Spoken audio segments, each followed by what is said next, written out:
Hola, buenos días, es Nico.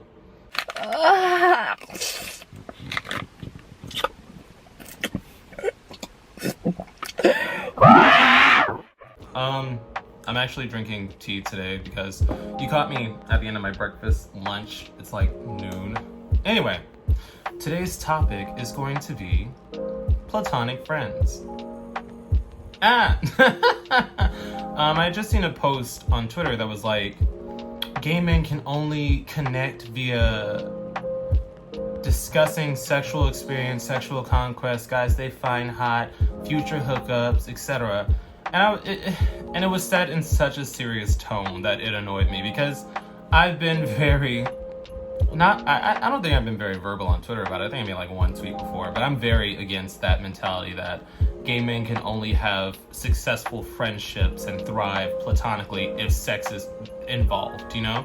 Because the key word is platonic. I find that most guys don't understand what the word platonic means because, in my opinion at least, I figure friends are separate from relationships and separate from friends with benefits. That's why we like categorize it differently. So I don't understand why people still want to be friends but add sex into it. So first we need to start off with friendship should not be based solely on physical appearance. I've met a lot of superficial gay men, I don't really know a lot of straight men. That's another point. I'm going to be talking specifically about gay men because I personally do not have straight friends aside from some women. So, yeah. But yeah, friendship should not be based solely on physical appearance because I've met a lot of superficial gay men who will only have friends of a certain archetype. You know, slim, muscular, you know, the standard, I don't want to say anything, you know, that'll get me in trouble, but the standard of beauty within the gay community. And it's very superficial. I've never understood how you can completely ignore the possibility of friendships and true mental and emotional connections just based on someone's physical appearance. First of all, friendship is supposed to be platonic, so you shouldn't be attracted to your friends anyway. That should not be a qualifier on who can become your friend. I understand if the person is using friendship as a way to hit on you, but if someone is genuinely trying to be your friend, why are you ignoring that? Like, I don't know, I don't really post my friends on my social media that much because there are some wackadoos, same with my family, on the internet. So, from what you've seen of my friends, I'm hoping you've seen my friends before.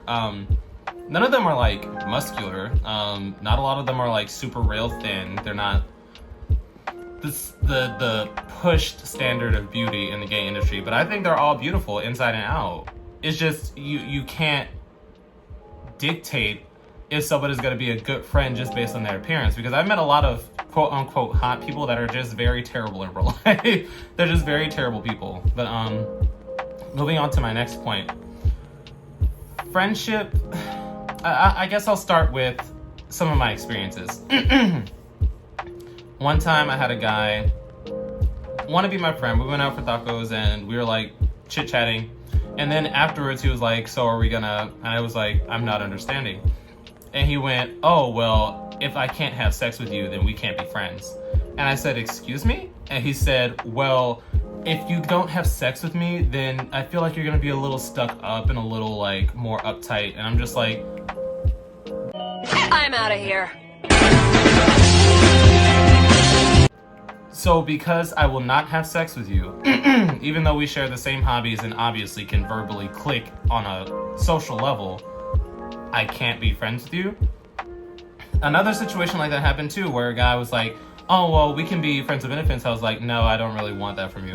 And he was like, oh, well, then I don't think we can really be friends. And I said, excuse me? He said, if we don't have sex, then you're going to be boring. I can tell. I feel like, oh my God. I feel like I should probably got water, not tea. I feel like today's society has pushed sex so far to the forefront that people don't know how to act without it. I can't speak on everybody, but in my personal experiences, where I've tried to make friends that are gay, sometimes they'll push the envelope and be like, oh, well, do you want to do this? Do you want to do that? Or they'll try to orient is that the proper phrase? I think that's the proper phrase. They'll try to like, let me rephrase it. They'll try to basically circle the conversation around sex. Or they'll circle, I've had a situation where I made friends with a guy, and he would always start off his conversations with, have you hooked up with anybody new recently? I don't like talk about my sex life that much, but I really don't have that much sex. I don't know why. People assume that I like get around. I'm like, maybe I get to touch a butt, maybe every 2 months, every 2-3 months. I really don't.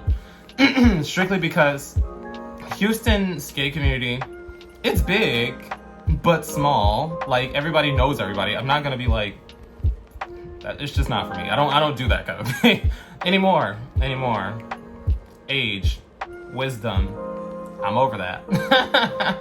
But it's just, I feel like once the sexual component is taken out in a lot of gay friendships, it's just hollow.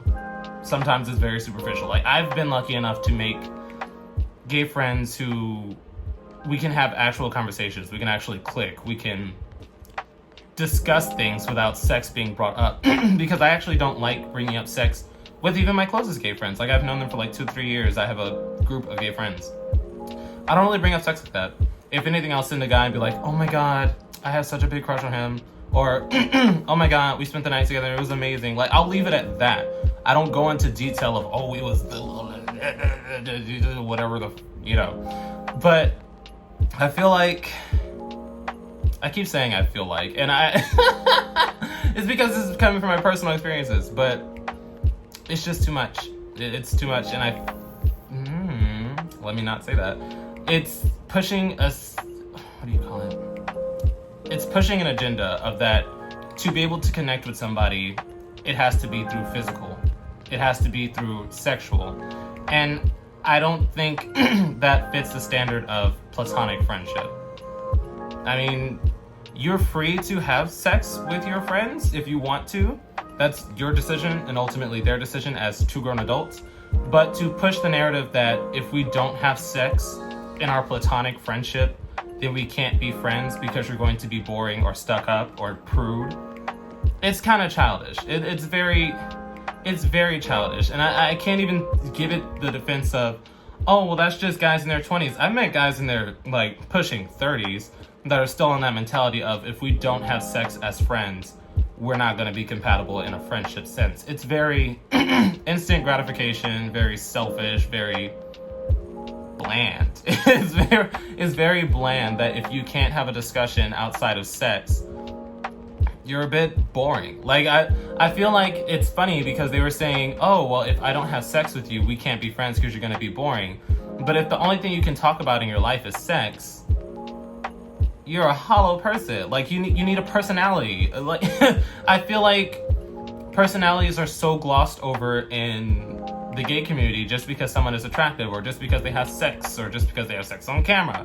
I feel like you still need a personality to be a good person, to be able to click with people. You can't just be like, I'm horny. So, No, I'm saying what now? Okay, well, what is that gonna do for us now?